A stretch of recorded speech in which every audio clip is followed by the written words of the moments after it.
ምዕራፍ 34 እናንተ አሕዛብ ሆይ ቅረቡ፣ ስሙ፣ እናንተ ወገኖች ሆይ አድምጡ። ምድርና ሞላዋ ዓለምና ከርሷ የሚወጣ ሁሉ ይስሙ። የእግዚአብሔር ቁጣ በአሕዛብ ሁሉ ላይ መዓቱም በሰራዊታቸው ሁሉ ላይ ነው። ፈጽሞ አጠፋቸው፣ ለመታረድም አሳልፎ ሰጣቸው። ከእነርሱም የተገደሉት ይጣላሉ፣ የሬሳቸውም ግማት ይሸታል።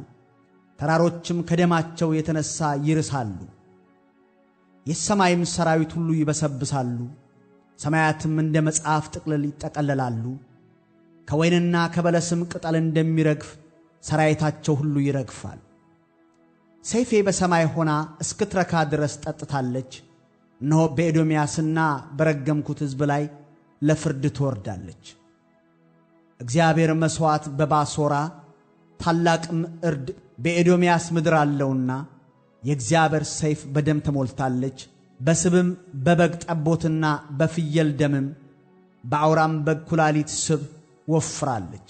ጎሽ ከእነርሱ ጋር ወይፈኖችም ከኮርማዎች ጋር ይወድቃሉ። ምድራቸውም በደም ትረካለች፣ አፈራቸውም በስብ ትወፍራለች።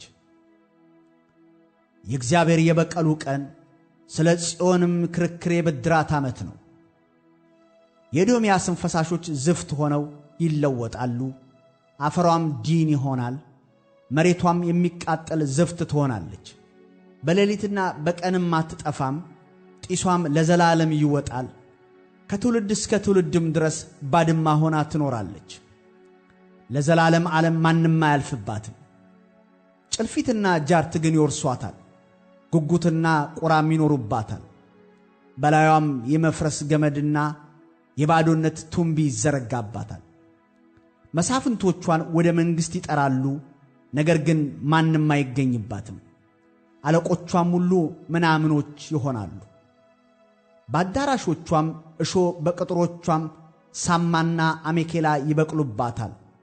የቀበሮም ማደሪያና የሰጎን ስፍራ ትሆናለች። የምድረ በዳም አራዊት ከተኩሎች ጋር ይገናኛሉ፣ አጋንንትም እርስ በርሳቸው ይጠራራሉ። ጅንም በዚያ ትኖራለች፣ ለእርሷም ማረፊያ ታገኛለች። በዚያም ዋልያ ቤቷን ትሠራለች፣ እንቁላልም ትጥላለች፣ ትቀፈቅፈውም አለች።